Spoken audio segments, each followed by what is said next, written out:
que j'ai capturé, la gouvernance pour la migration doit être changée de manière fondamentale, restructurée, recadrée.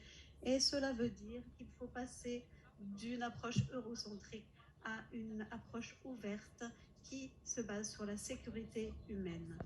Nous avons aussi besoin de maximiser la migration comme une force de développement. Le cadre global du partenariat UE-UA devrait promouvoir le mouvement, le libre mouvement, la liberté de mouvement ou de circulation. Cela veut dire se concentrer sur la promotion de petites voies de passage de l'Afrique vers l'Europe, mais également apporter un soutien systématique pour des schémas de mobilité pour les étudiants africains en Afrique et en Europe. Cela veut dire aussi une protection sociale apportée aux travailleurs migrants en Afrique.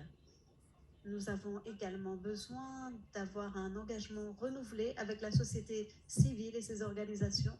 Il est essentiel, pas seulement pour organiser des rendez-vous, des rencontres. Il faut un vrai dialogue et une implication dans la création et l'élaboration de projets. Cela veut dire aussi qu'il faut avoir l'accès aux informations et le droit des CSO et des organisations de société civile et de diaspora d'exprimer leurs opinions dans un cadre légal de coopération et être respectés en tant qu'acteurs majeurs.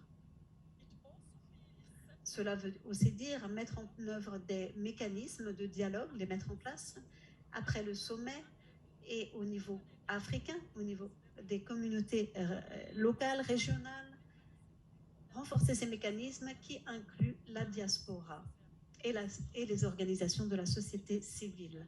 Il est essentiel d'abandonner la concentration sur la militarisation des frontières européennes qui encourage la corruption.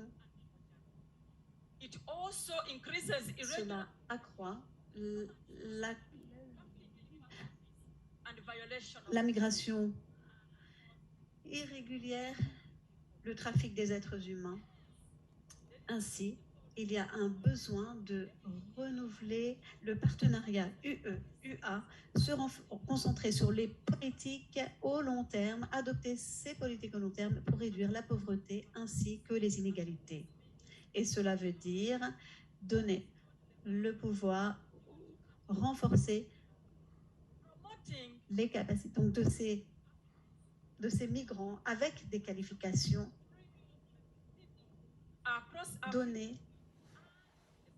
le droit de circuler à ces personnes, qu'ils aient un accès facilité pour les visas et arrêter, mettre fin à toutes les restrictions. Il faut